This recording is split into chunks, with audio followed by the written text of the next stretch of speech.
All right, so we are, let me get it adjusted here where I feel good and cozy. So, all right, check one, check two. Let's get started. So today we are going to tie a fly I've been designing since July of 2022 and tweaking a bunch and fishing a bunch, and it's caught a lot of nice brown trout, a lot of nice smallmouth as well. I've been calling it the jackknife. What you're looking at right here specifically is one that has been eaten quite a few times in a colorway I really like. But this isn't a trout size. This is about a 5.5, 6 inch fly. So you can see that size, and I'll talk about the components here in a second. And then here is a bigger size.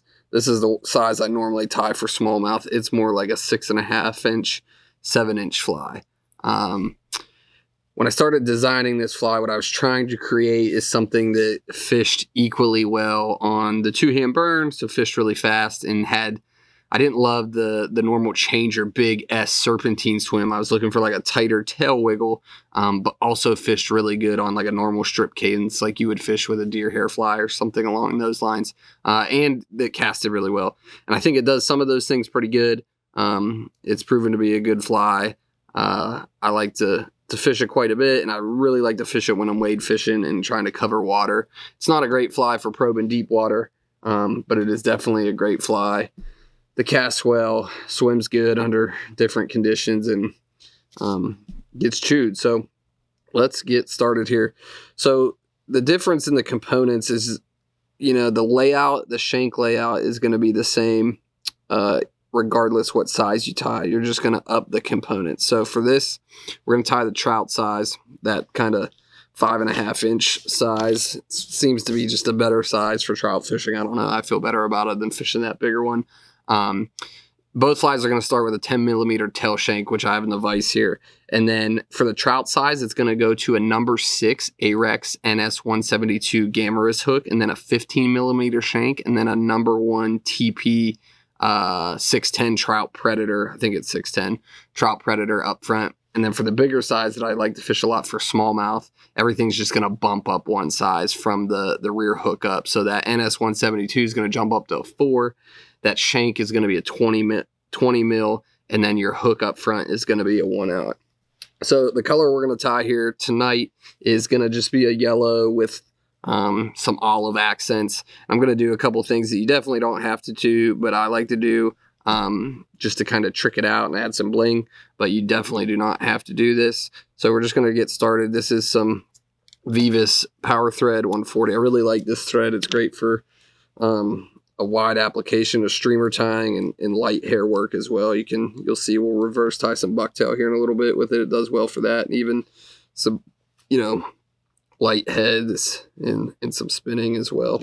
So first thing we're going to start with is some Hackle feathers. So this is a whiting deceiver pack. These are really great value. You can't find them anymore, but a whiting American saddle is great. Ewing deceiver patch, whatever you got, Keough. What I like to do with my Hackle tails, these feathers are a bit beat. They'll straighten out once they're in the water, but I like to marry them up, and I like to put the matte sides, so the non-shiny sides, facing each other. Some people like to have them go the other way where they flare out. I like to match them up and have them face each other, and what that does is it creates as tight kind of as a grouping as you can and acts as much like a boat rudder as possible. Again, these feathers, you can see if you look down the barrel of them, I don't know if I can get that to focus or not. They have some twist to them, so they're going to look slightly wacky coming off the back, but I really like to make sure this front part of the feather comes off as straight as possible. I want this, this is an important part, this rudder. I want to be straight. I don't want it to be kind of tilted off to one side or the other. So I take some time to make sure I kind of get them in there how I want them. And I'll just lay some loose wraps, kind of look at them. Those kind of tilted in on me, so I'll try to move them with my finger. That looks a lot better. Just kind of moving them around with my finger here, and I'll lay a couple more loose wraps in there. Keep kind of eyeing them up. You can see I have those hackle stems into the eye a little bit, not a big deal. For this one, again, this is one of the steps you don't have to do, and I either go with like a little little accent feather here and run it about halfway back, or I'll go with running some flash down there. You can do both as well. Space is somewhat limited on this 10mm shank. If you want to go crazy, you might want to step it up to like a 15. I think they make bigger tail shanks now too, which is nice. I probably need to buy a couple of those because 15 would probably be a little bit more ideal for this fly. Same thing, I'm just going to kind of trim these the length I want them and run them down the sides here. Try to get them right on top. Couple loose wraps, good. Do the same thing on this side. This one I'm going to work back with. Now when you tie this one in, it often is going to want to roll on you, so you got to be careful. Get it in there just how you want it. So that all is looking pretty good to me. That feather on this side closest to you guys is definitely a little tilted. There we go, it's a little better. And again, I'm going to try to take my time and make sure I get these to stand up exactly how I want them.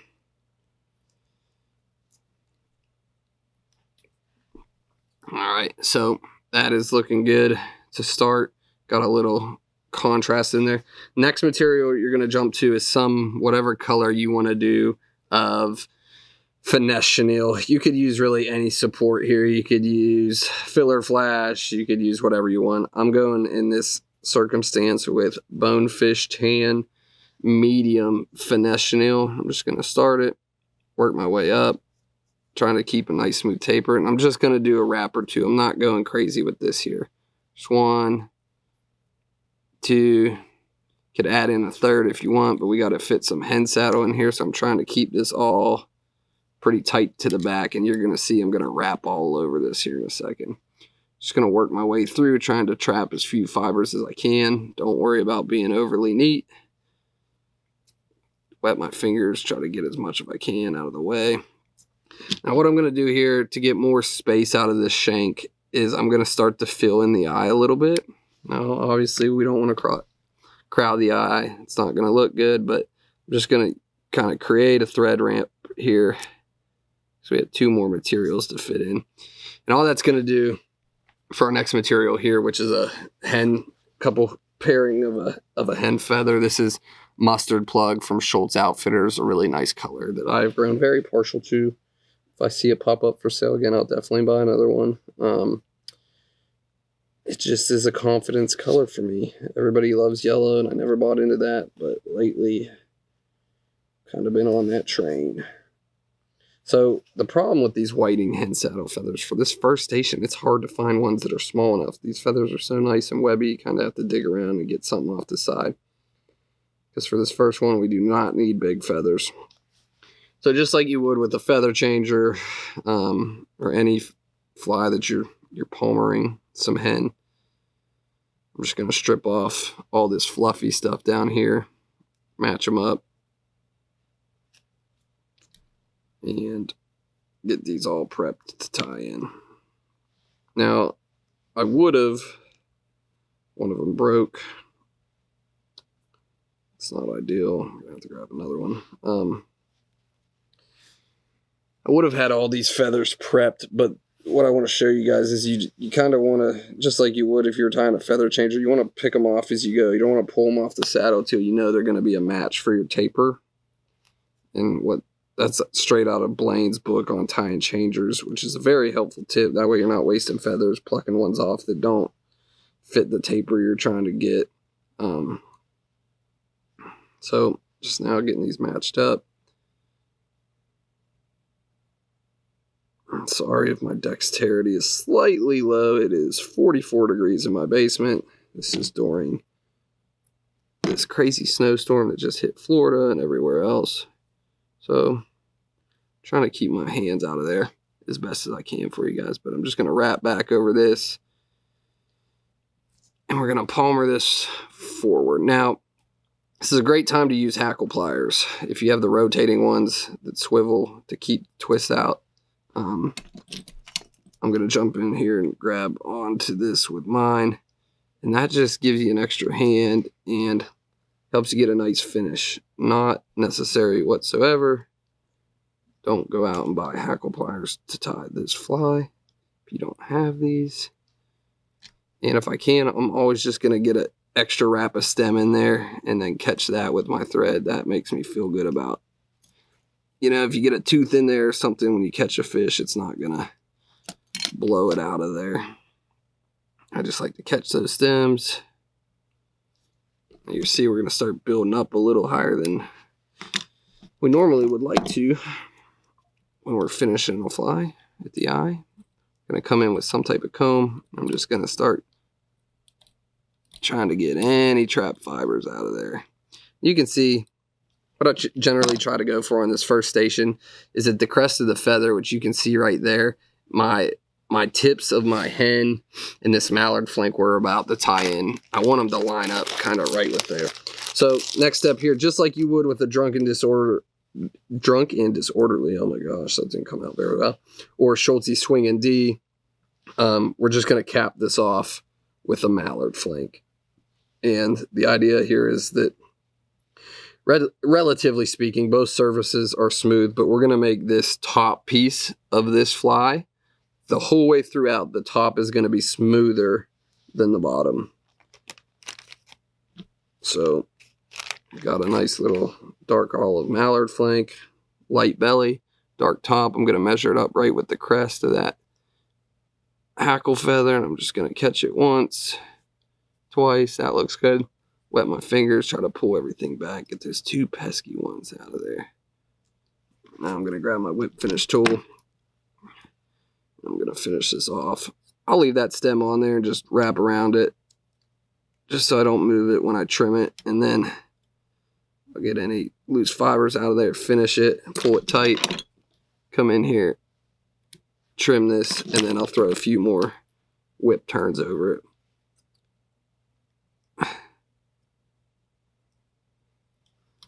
And if you would like, you could definitely hit that with a dab or two of super glue. All right, so first station's done. Get that out of the vise here. Again, those yellow feathers, hackle feathers, were a little twisted. But set that to the side for the second. Next, we're going to jump to our first hook, our stinger hook, which is just this little skinny, thin wire NS172. It's a scud hook, a Gamera's hook. It's really sticky though.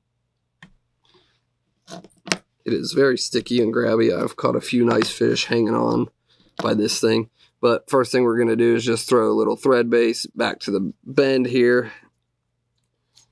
Trim out your excess. Get a piece of monofilament. For this connection, I just like a little piece of 15 pound.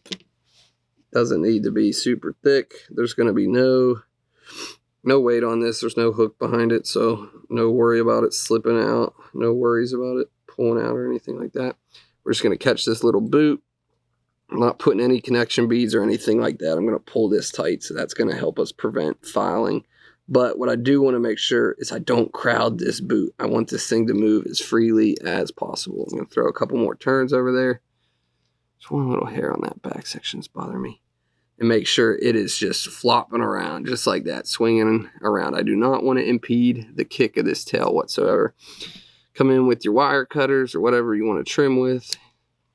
Trim that off. I went about halfway up with this boot. And the reason being, I'm going to fill in this front with thread here in a second, but we're going to jump back in with another piece of that medium Finesse chenille. We're going to wrap forward, creating more support. Be careful you don't wrap too close to that boot. Sometimes this stuff will slip off, and then what happens is that the tension of this first wrap I'm putting on here right now will slide back onto that connection eye, and we don't want to do that because that's going to help lock down that eye and inhibit our swim. So right there, that was, I think, 2 or 3 wraps, nothing crazy. I'm just going to go right up to the edge of this mono, work my thread through there, trying to catch as little as I can. One thing I like to do, the move I'm going to make, I got tension on this hand up here. I'm pulling against this chenille and I'm pulling down with my thread, and that's making sure that everything is in there snug. And then I wrap forward here, start building up a little thread on this top section, and then try to catch that. Then I'll come in here and trim. Come through, get any trap fibers out. And then I'm gonna just knock this down ever so slightly. Not a ton, but just a little bit. Because I made my tying, the area that I'm tying on of this hook shank, I increased it with the tying in that mono connection, right? My surface got longer around, right? Now can accept more material, but it also is going to stand up this medium chenille further. So I just knocked it down because I don't want it that big a jump and taper. All right, next step, we're going to jump back over to, let me get this out of the way here. We're going to jump back over to our whiting hen saddle. Now, what I'm going to do here is I'm measuring these feathers, like I mentioned earlier, before I pluck them off. And I'm measuring them right at the front. So as you can see, that one is not quite going far enough past that medium chenille. So I got to slide up the saddle just a pinch here and find another set that I just wanted basically to cover the connection. I just wanted to cover the eye of the trailing section. So if, you know, it's a shank, I just wanted to cover the eye of the shank. If it's a hook eye, like how it'll be on this next section, I just want it to bleed over just enough to cover that up. And if you're going to air, I'd rather actually air on the, you know, you don't want it to look not full. You know, you don't want it to look like two separate or 3 or 4 separate pieces of whatever going down the river. You definitely want it to blend together, but you'll see what we're going to do with the head of this fly. It's going to really blend together nice anyway. But these, I would rather air on the side of them not inhibiting the swim. So your connections, in my opinion, less is probably more in terms of overlap. So I got those married up. Going to trim them into a little triangle here. I'm just going to tie those babies in just like that. Throw a few wraps here. Work my way up to the front. Again, I've started to use hackle pliers as much as I can on these because it helps keep them nice and clean. And I can use my hand then really to make sure I'm getting as few trapped fibers as possible. I just like to wet them. I just wetted my fingers. I'm going to work these. Let me get a little more thread out here.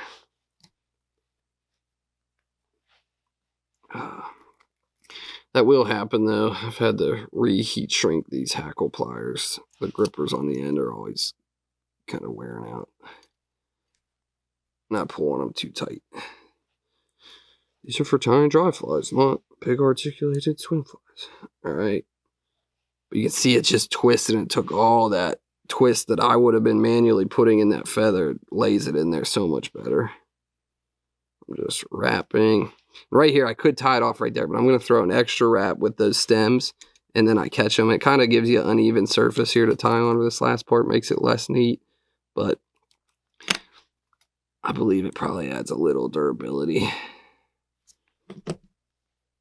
And it's a little cleaner, though. Maybe a little nastier up there in terms of having a smooth head to finish, but it's a little cleaner in terms of not catching any fibers. Excuse me. So I'm just going to wet that back, kind of smooth this out, grab another mallard flank. Now, your flanks, you're tying with little non-prime flanks. You don't need the big diamonds that you want for a drunk.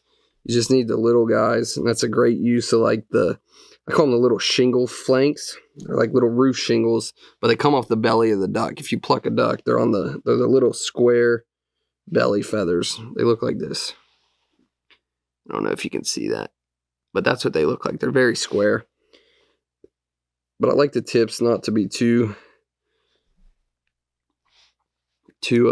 transparent. I want something with a little significance. And I just like to blend it just a little bit. Like I said, I don't want to wrap it over like crazy.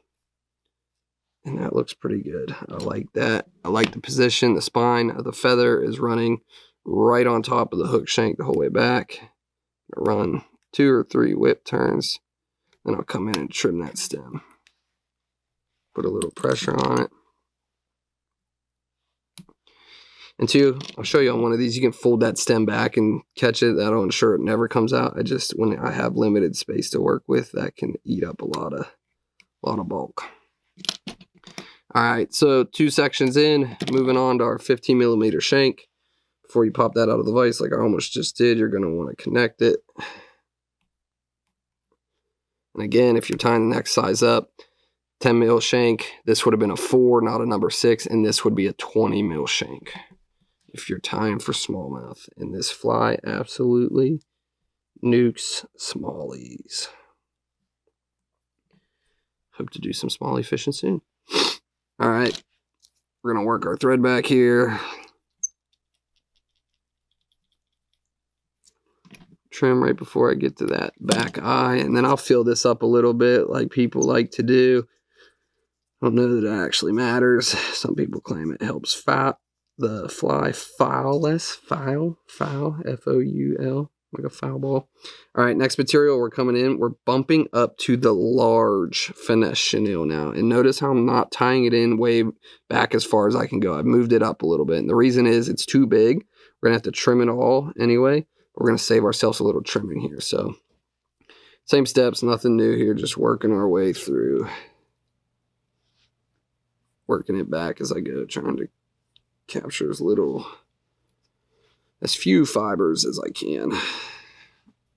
Again, you could do this with the hackle pliers too if you would like to do that. All right. Just going to work my thread through there, trying to get rid of that clump. 1, 2, pull up.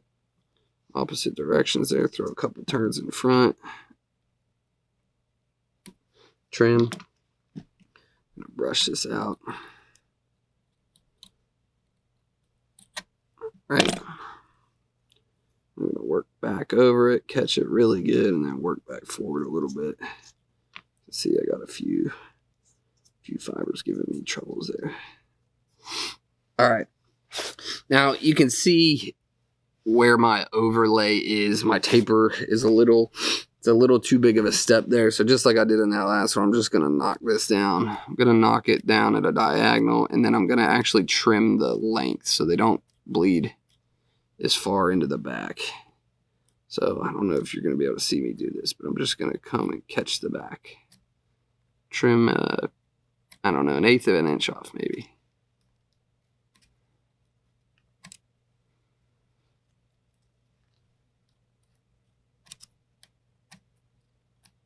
Now, if you wanted to, this would be cool. You could load in some flash in this stuff. I've done that before.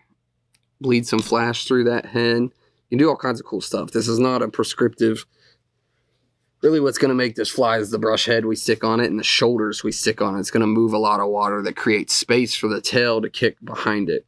So the bulkier you make the head, there's ramifications to that. It's going to, the more material you put, it's going to cast more, blah, blah, blah. There's a lot to talk about there.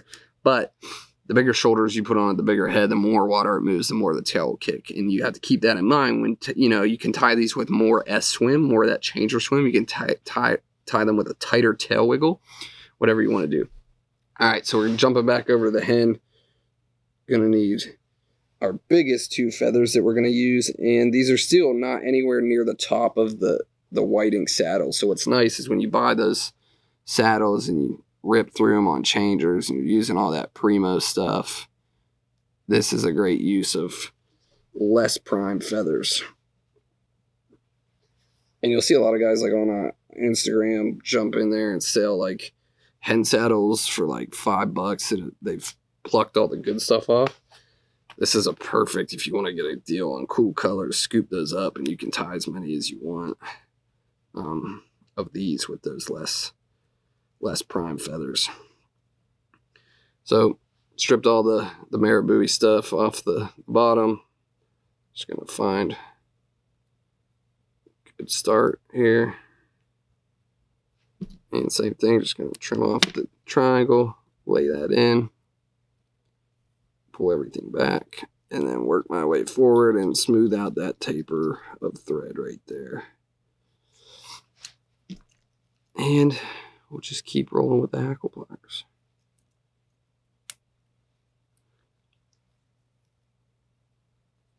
because it definitely helps me make a little bit cleaner fly than hand twisting these for sure. Still got to kind of preen everything back. Now, these feathers that we're working up, they're getting webbier and webbier, right? So the I don't know, the fullness of these feathers is more significant than the other pairs we've tied in the back. So if you wanted to, you could even probably drop down to one feather up here, whereas we ran 2 on those back sections. All right, catch it.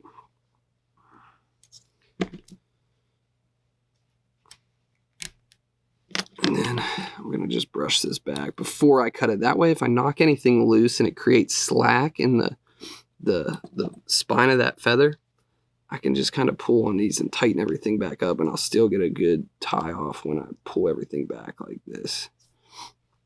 If I feel like I've trapped some fibers or it's, you know, a big bushy feather pairing like this, I'll do that. So, you know, you're just making sure that you're not creating any slack in there. Because if you leave a bunch of slack in there, it's going to create. And you can see this feather is actually too big. As I look at it, I don't love it. It bleeds too much into that neck section. It's okay. You could, if you wanted to, like come in here and preen these tips a little bit. If you got long fingernails for tying, that helps. You can come back in here and just knock off the tips. It doesn't hurt the look of the fly. All right.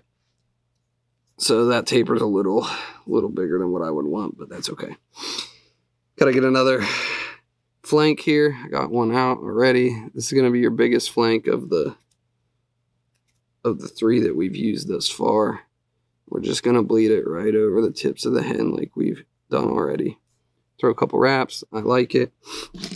Grab my whip finish tool. Straighten this out for you guys. I'm gonna come in and left that shaft on the feather. Again, I leave that on there so it doesn't move. I want it locked in before I come in here and trim this piece. Because if you tie with a lot of mallard, you're not trying to put 800 wraps. What you'll find is that it tends to slide around a little bit on you.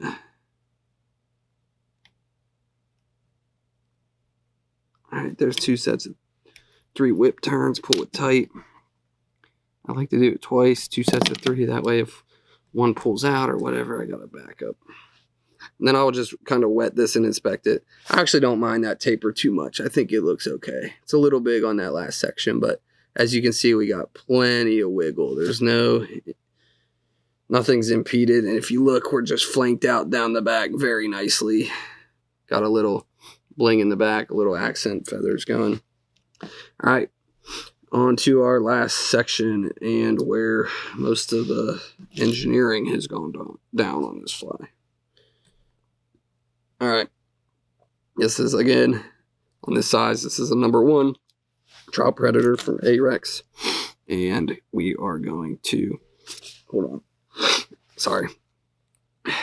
So you can do 2 things here. You can start your thread right at the eye. I like to start at some place kind of ish between the point right here and the eye. And that helps me understand when I'm getting too close to where I need to be making cognizant of space I have left on the fly, because we're going to have to fit a lot of materials in a little bit of space here. So I'm going to start here and I'm just going to work back, trim out my tag here, and I'm just going to work back and throw 1 layer of thread down here. I'm going to work. Now, if you wanted to, what I'll do sometimes when I want these to fish deeper, you can do this on the water or device. You can tie in some like 025 or 030 lead right here and then throw some, you know, flash over it and resin it to help it blend in or give it a little bling. If you want to fish deep, that's a great way to do it. But keep in mind, the more weight you add to this, the denser you have to make the head. The head acts as the brakes. On the kill, you want that fly to stop and kick out to each side. And that head has buoyancy and density, and it acts as, you know, a parachute for the fly. Only, you know, it's keeping it from going forward. So as you add weight, it creates momentum, and you have to counteract that with more brush at the front. The connection wire I like to use is just, again, mono. This is just some 25-pound leader, what is this, Maxima leader material. And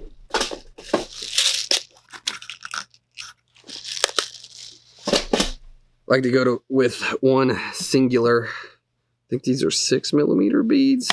These are from Harbor Freight. I got every color, like 1,200 of them for, I don't know, $11 or something. These are equivalent to the 3D beads from Hairline. So if you're not on the Hobby Lobby train and you like to tie, there's some incredible stuff in there if you are a little creative.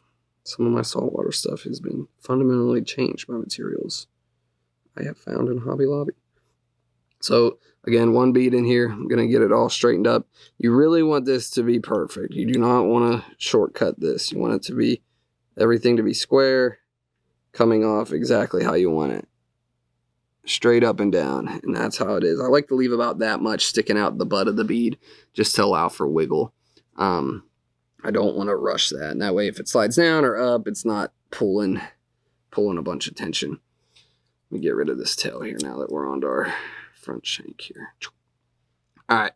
So one thing I like to do with this section is essentially what I want to do. I want to create a wider surface because I'm going to tie in a big rattle here. So what I'm going to do with my mono is everybody's always doubles their mono over, and that's a great way to make sure it never pulls out. I'm going to do the same, but what I'm going to do, I'm going to run it up, and then I'm going to run it back down the side closest to you guys.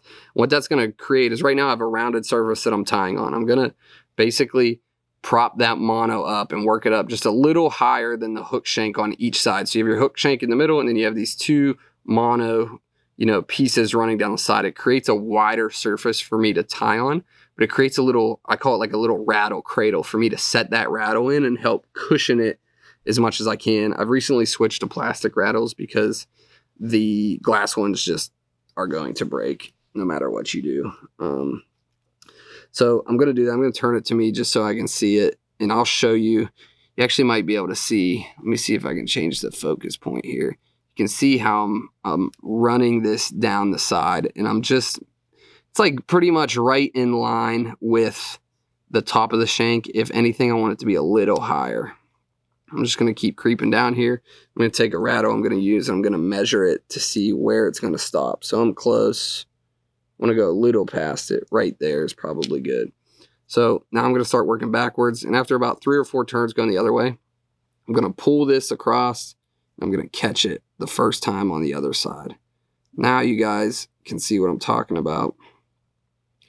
As I work down, you can see exactly kind of what I'm doing there. Let me see if I can get that in there to focus. But I'm just working my way down here, and I'll double check I'm in the right spot. I just want to show you how to do this. But I'm going to work the back and trim it, and now I have a wider surface to lay that rattle into. Let me get refocused here. All right. So I'm just going to pull that up a little because it sunk a little when I was showing you how to do that. And then I'm just going to work my way back to the connection point. I'm going to move that around with my fingers. And in an ideal world, leave yourself more tag than I did, but I got these nice handy dandy pliers that just get in there and trim it off. So you can see now exactly what I've done. I'll flatten this out just a hair for you guys. There we go. You can see now exactly what I've done. I've have this mono going down each side, and you can see that it's created a much wider surface for me to tie on and lay that rattle. And the rattles I'm using right now in this particular instance are quite large. So this helps quite a bit. All right. So onto the rattle. I like to lay it in, if you're using these ones with the steel ball, lay it in facing the front, because that's the noise maker when those balls hit that ball in the front. And I want more noise on the keel. I want the loudest crack right when I pause it, not accelerate it.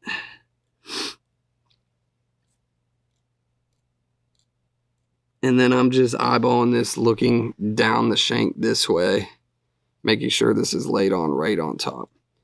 The other thing this rattle is going to do is it's actually going to kill the fly, and that's probably counterproductive or counterintuitive to what you're thinking, because we're adding, we want this fly obviously to ride hook point down. And you're thinking, oh, well, I'm adding weight to the top. Isn't that going to want to flip it? If it was getting fished like it is right now, it would. But what I'm going to do is I'm going to tie more filler material around this, and that's moving drag, right? The chenille that I'm going to use further up above the shank, right? And you got a few factors to play with when trying to keel a fly, K-E-E-L. And that's drag, buoyancy, and then weight is kind of like the last resort. Can be the last thing you use to tip over, but weight is one that's, you can play with more buoyancy and drag than you can weight, because weight, it gets to the point where it sucks to cast. So, excuse me, sorry, I have a nasty cold. But that material, we're moving it so far away from the shank that now it's going to almost automatically want to fall hook point down, because that material has so much more drag. So now that I got this in a good place, I'm going to just throw some wraps in here and try to squeeze it down under there. Sometimes you can get it in there good, sometimes not. Got a couple in there. I'm going to do one more and then catch it back over. And then I am out of super glue right now, but I would normally absolutely lay some super glue in here. Just make sure this is right where you want it. So that's kind of the framework of what's going on underneath all the materials right there. Big rattle, one bead, little rattle cradle with that mono. So next thing we're going to do, we're going to jump back over to this large Finesse chenille. Let me make sure I got the large. Yep. Where's this, the medium? That kind of looks like the medium to me. That is the medium. Where is my large Finesse chenille?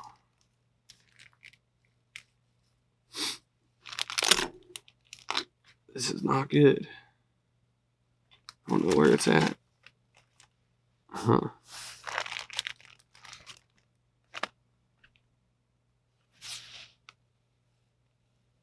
Okay, here we go. I got it. This was the large. I am not the most organized tire. That is for certain. All right, we're going to lay this in. Throw a couple wraps over it. Again, this is all going to be covered up. Don't worry about being super neat. But you don't want to give yourself an uneven surface like I just did. I like to go about 3/4 up this rattle with this stuff. I'm just going to start wrapping it. You're going to eat through a whole bunch of it here, because the surface that we're wrapping it on is huge. But what this is doing is giving this fly super dense shoulders. It's not adding any terrible weight. Like if we were to put, wrap rabbit, for example, all around this, that's going to give this fly a lot of retained water weight as you cast, which could be good if you really want the fly to hit the water and slap, which can be great at times. But that's enough. About 3/4 of the way, I'm just going to work my thread through. Try not to capture a lot of this on the bottom. And pull against it. And then bring all this back here as best I can. Throw a few wraps in front. And again, if you trapped a bunch of fibers there, you might want to do this, comb it out before you cut it. All right. Don't catch your thread with your comb.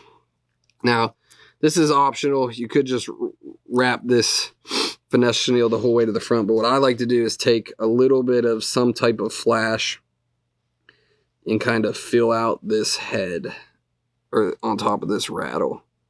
So I'm going to catch just a little wee piece of polar chenille I have that's just a scrap. And I'm still going to leave myself just a little bit at the end of this rattle. So we're just going to go one.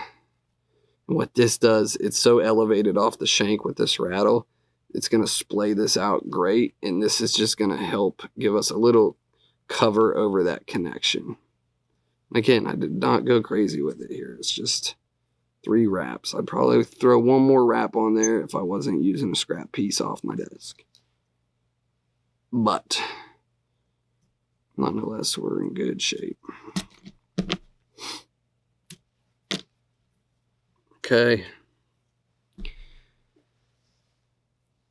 Like how everything is progressing. Again, if you hit anything you don't like, stop and fix it. I might even, just for some, I got a little bit of space there, and for some contrasting color, I might layer in another piece here. I think I will.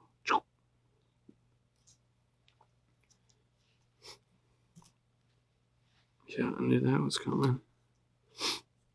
Let me catch that again.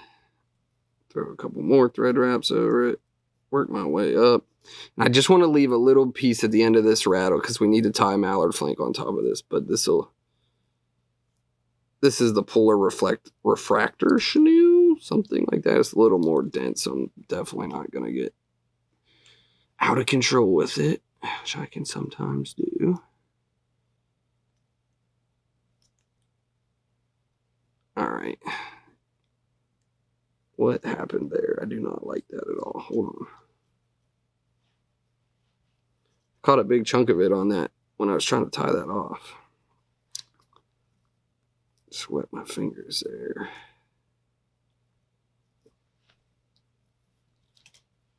There we go. Looks better. All right, pull. And I've just left, it's getting messy at this point, but I've left myself a little bit of space on the front of that rattle to take a bigger flank. And this is kind of a technique I saw on Ellis's swim bug for the first time. We're going to kind of build this out with 3 flanks. So on the top, we're going to keep it dark to stay aligned with the rest of the fly.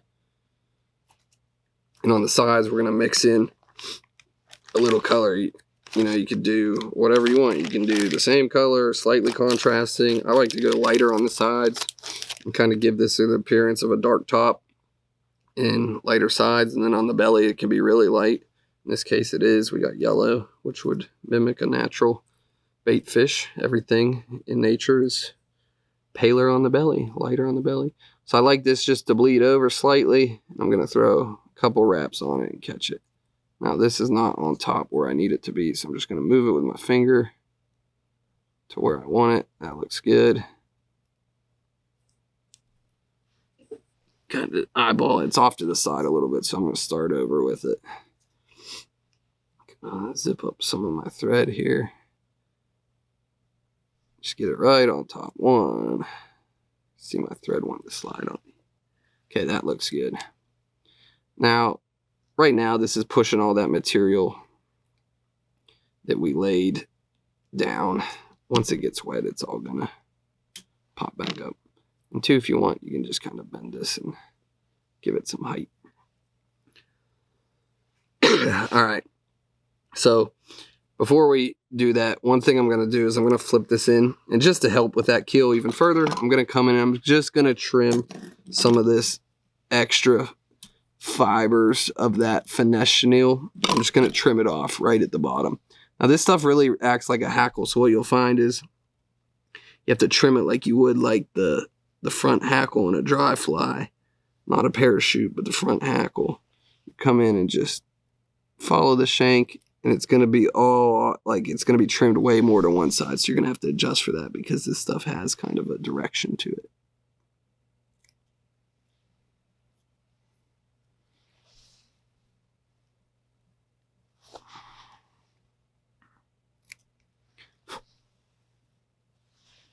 You don't have to go crazy with cleaning this out.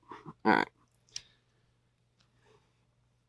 So you can see what we got going on here. That flank running off the top. And I'm going to grab some like tan-ish flanks, I think, for the side. Or maybe like more white. I don't know. Could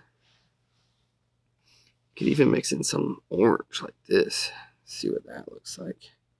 That kind of looks super sweet and brown trout. I think I'm going to do that. Do I have enough orange flanks here? I do. And this is going to give that drunk nuke egg effect that Tommy Lynch talks about with his drunk. With that polar chenille coming through. Just 1 or 2 wraps. Lock that in. Throw a third for good measure. Strip the quills off this one. Sorry, I'm going to turn this towards me to make sure I get it layered in how I want it. These are circumstance you do want those bigger kind of primo flanks. And on these, what you're going to want is you'll see that these flanks, when you tie them in, the stems are going to cross. And that's how you know you probably did it right. You want them to make almost like a wedge head. So right now I trimmed that bottom enough to where this whole thing, the density of it is shaped more like this. So the top's kind of round, creating more drag, going to help kill. And the bottom's kind of shaped like a wedge. But you can see here, I'll spin this. That's what we got going on this side. We got some flash bleeding through. And now we're in a good spot to kind of start to work on finishing out this fly. So I'm just going to work some thread up to the front, smooth everything out. I want to get rid of this little piece of flesh. And we're going to come back. We're going to get right up on here. And I will tie in just like with the drunk I would tie in. You can see like on this fly, mixing a little bit of flash going over the top. We can do that. We'll add in some of this just to show it to you guys. This is from MFC. This is like, it's really not flashy. It's kind of dull with a little bit of sheen to it, but I really like it because it's like a peacock color, and it's kind of like those old school streamers. You'd see where they'd run a few peacock curls right over the back of it to add that two-tone effect. So I just double it over, trim it, and then tie it in right over the top here. You want to keep this as close into that rattle and everything else as you can, because you don't want to give yourself a real gnarly surface to tie in your reverse tied bucktail here. So I'm even going to undo this because I can get it tighter. I think. Let me grab this again. Just going to work this right up in on those flanks. Again, this would be a great spot for some super glue. And you're just going to grab it, and I pinch wrap it and pull backwards with that to make sure it stays in that kind of that back piece. And I'll just splay it over the top. 1, 2, good. And I'll just kind of come in and rough trim it, taper it a little bit, give it some character. There you go. Yeah, see, now we got a nice top with the little sheen. Too, when I get in situations like this, I'll come in with a razor blade and just try to get some of that without getting my thread. Gotta be real careful. All right. Fine tip scissors also work well. All right. Come back over.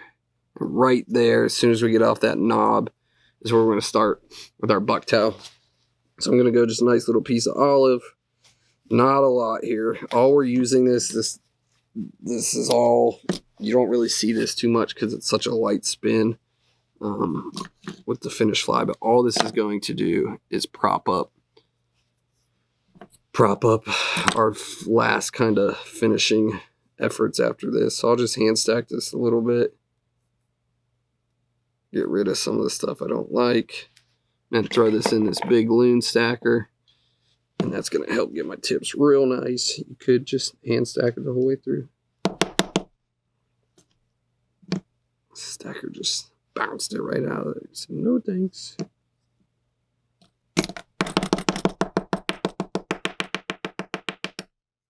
All right.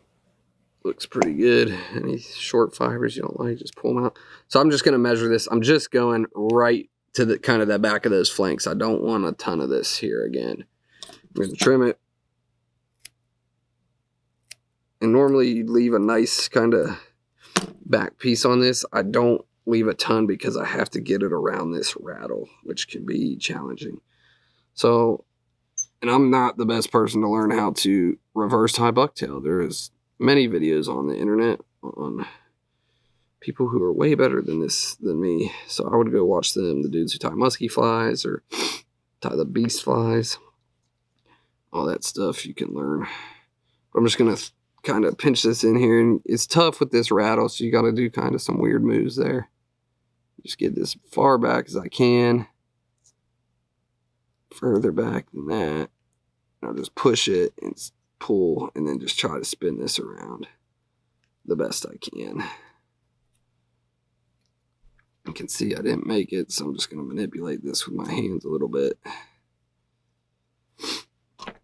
And this is looking to me like it's too far up, so I might try to either pull this off and restart or kind of slide everything back with my fingers here. And you're just going to reverse this, tie this, pull any fibers through that, you might have wished you got a little better, and then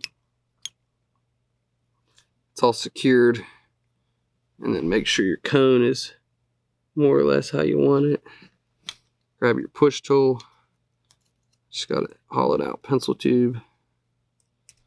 Kind of look at it, make sure you got a nice ring of bucktail, and then slide your thread through. And then start on your hollow little cone here, your little ramp. And we're definitely going to be cutting it close on having enough room to do everything we want to do. Which is a problem with this fly. Considered using the Trout Predator long, but I don't really love that hook. But what we're going to do, what I do with all these is I give myself a little extra tying space by really wrapping down over this cone. You don't want to smash the taper out of it or the flare out of the bucktail, but you'll get a little extra space there. And then also building up at that eye is going to give you a little extra tying real estate. And this gets pretty thick here too, so that's a little too much. I don't want to take out that much flare. That looks good right there. All right, so I'm just going to build up my cone.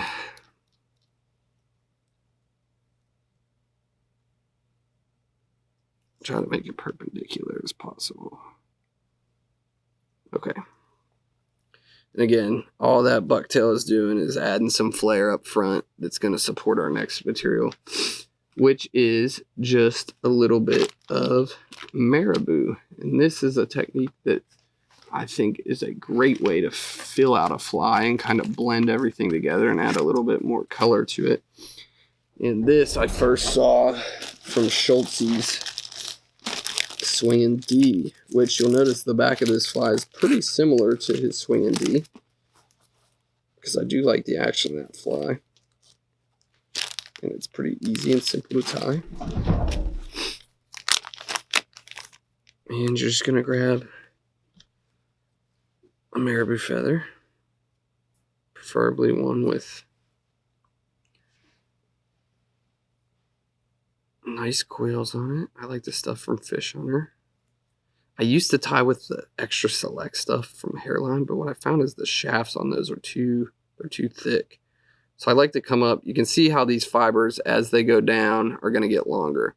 So I want to start with the short fibers because I just want them to go about the same place, you know, the same length back in the fly as the bucktail. And we're just going to do the same thing we've done with all the hen saddle on this fly so far. We're just going to tie in the tip here, catch it, pull everything back, and I'm just going to lay some loose wraps over it and then cinch it down as I go this way. And I'm only going to throw maybe, I don't know, 2 wraps of this stuff, really light, because if you go heavy it starts to look super fluffy and bulky, and all I'm using this for is to blend this whole silhouette together. Like what I found with so many streamers is, like, you know, they don't necessarily all blend together really well, like the rest of the fly in terms of the. So that was 1 full wrap. And 2, we're using a brush head, and if you don't kind of do all this, the brush head just kind of looks out of place. It's like a blob at the front of the fly, and it ruins the profile. So that was 2. Like 3 is probably going to be perfect. Let's see. Yeah, I think 3 is going to be good. Again, you do not want to overdo this. I'm going to come through, just try to catch everything. 1 and 2. And while that's still on there, I'll just pull everything back and catch it that way. Alright, and then I'm going to come in here. I'm going to trim this off. Don't want to nick any of the fibers. I only put 3 turns of it on there. Alright, and then come back with your brush and just, yep. Oh, I thought that was going to happen when it pulled a bunch of that out. Cut. Alright, I'm going to fix this and I'll cut you back in at the front.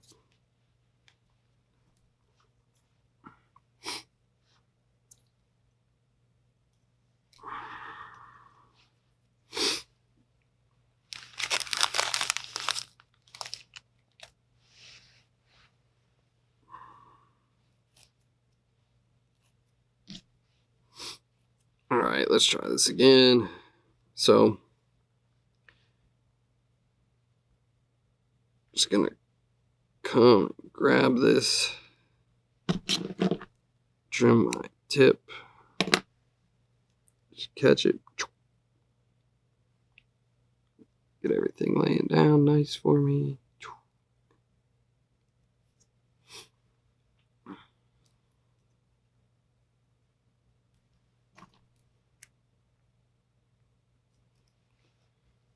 Start it with my Hackle pliers again. Guess you guys are gonna see this twice. So there's one full wrap. This is a little fuller feather too. So I'm gonna try to pay attention to that as I work my way through. This though, I would say you don't want to lop, but you don't, if you're gonna err on caution here, throw one more turn in there because you can pick it out afterwards. These are really easy fibers just to kind of pop off. And two, you can do that if they're too long as well. There we go. There we go. One. Here will be my third turn. Just gonna pop everything now.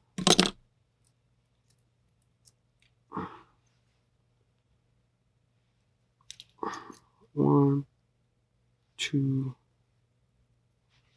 Get rid of my Hackle pliers. Pull everything back. Okay, now I'm gonna brush this out before I trim it, like I've been telling you guys to do, and then I didn't just do. Okay. Now, once we get this all pulled back here,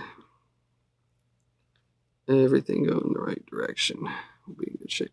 So again, just continuing to build this taper on the head. It's okay to wrap back over that stem. My Marabou's a little wet right now, so it looks a little wet doggish, but it'll dry out here in a second. You can see that's extending a little farther back than what I would love, but that is going to marry this whole thing together. When it gets wet, it's going to create a nice teardrop shape, just like you want. All right, last couple materials here. So, as I mentioned earlier, the brush head is really important. I've tried a bunch of different materials. My favorite by far is Flash and Slinky. Now, you can buy this material in bulk, but it's generally used for saltwater stuff. You have to make your own brushes with it. Substitutes here could be like an EP fiber brush, but it's going to be a little too buoyant. It'll still work fine. Flash blend will work good here as well. But if you got the ability to make your own brushes, these things are pretty sweet. It's the densest fiber. Oh, you could do strung fuzzy in a dubbing loop. I've played with some of that. Just whatever you want here. You want it to be very dense so it moves this fly, because it is moving the water. It's what's creating the push. So what I like to do is I'll stroke this all the same direction here, like you can see. Then this is a really long brush too, so it's going to make a mess as it drags across my desk. What I'm looking for right now is my Swiss CDC clamp. It's over here. What I'm going to do is I'm just going to take this and I'm going to pinch all those fibers the same direction and kind of get everything straight. And what this does, I know you can't see it real well, it's over here. I have it pinched in this Swiss CDC clamp. And I'm just going to take this and I'm going to trim it. And I like my shortest fibers to be on my first couple wraps because they're going to help everything stand up. So when they're short and wiry and stiff, those longer fibers in front can flow back over them. Now, the wider you make this brush, the more S swim you're going to get, right? More changerish type swim. The tighter you make this brush, the more, tight wiggle you're going to get out of your tail. But I'm putting a lot of pressure on these as I go around. I want to fit as much in here as I can. Trying to get those wraps butting right up against each other.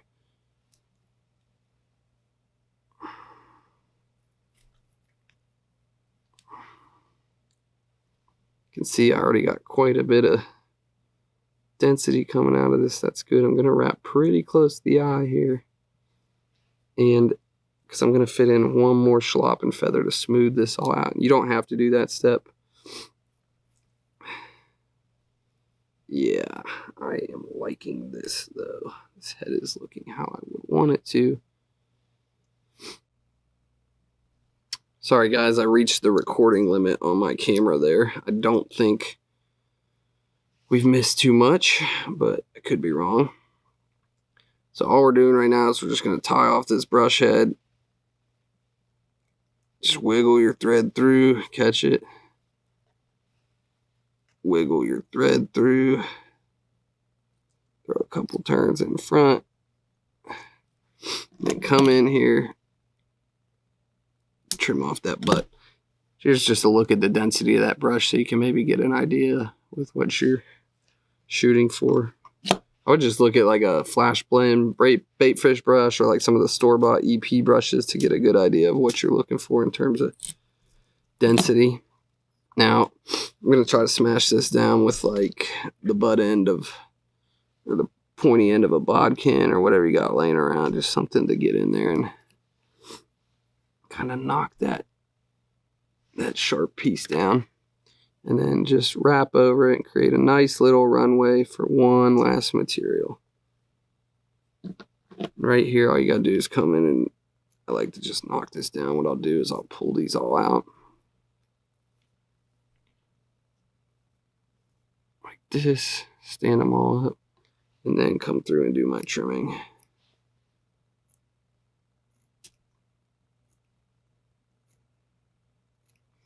I want the head, when I trim it, to be about the same width so that right here when I look at it upside down, my brush is in line with that hook point, maybe a little smaller.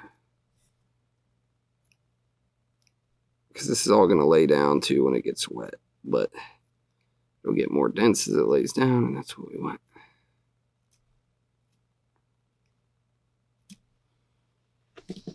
I'll look at it from the front and see where I miss, what's kind of sticking out. The bottom here.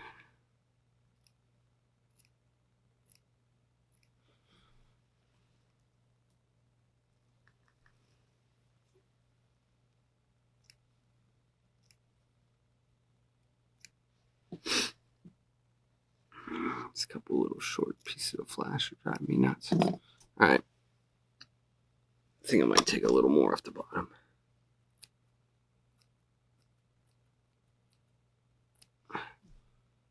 And again, trim till your heart's content. Not necessary. Could leave this super rough cut. It'll still fish good. All right. Perfect. And then just going to throw one more wrap in there. Can kind of build up a little more here in front of this eye. Now, this is what I was talking about, how from right here, this fly would fish totally fine. Would wreck fish, probably. Probably should just leave it the way it is. What I like to do is add a little piece of schlappen to marry the profile and create that nice teardrop. And then I trim it off on the bottom. So just grab a piece of schlappen, whatever you got. Let me find mine here. This is just some of the stuff from Fish Hunter. Don't be too picky with your feather. They all should work. Just pull off the bigger stuff at the bottom where you're not going to need it. What you're looking for is kind of the mid-length stuff. You just want it to blend right over that head. So what I am doing there is I'm measuring it maybe like a quarter, little over a quarter-inch bleeding into that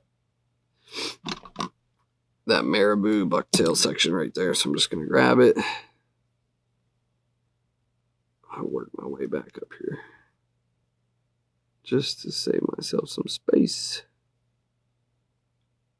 It can be tough to catch this with that brush head though. Just barely got it. I don't want to catch a bunch of that brush head. Couple nice perpendicular wraps and then work your way forward. And all we're going to do is, like we've done this whole fly, we're just going to grab this. You can even come down here and trim it so it's not as long to work with. Just grab it with your hackle pliers. Throw 3 or 4 turns on there. So just wetting it back as I go.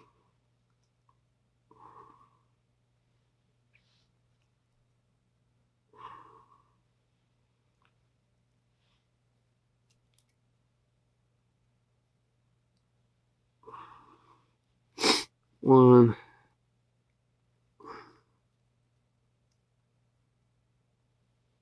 two. Again, these stems are super thin, so you can fit a whole bunch on here with not a lot of space. 3, I think one more. 1 or 2 more here will kind of get us right up to the eye and we'll be good to go. Throw one more just to make it up to our thread. And come in with your comb here. Got a marabou feather, follow me around. Brush everything out. And just catch it. Work your thread through as clean as you can. Catch it. 1, 2. Without even letting that go, I'm just going to go boom.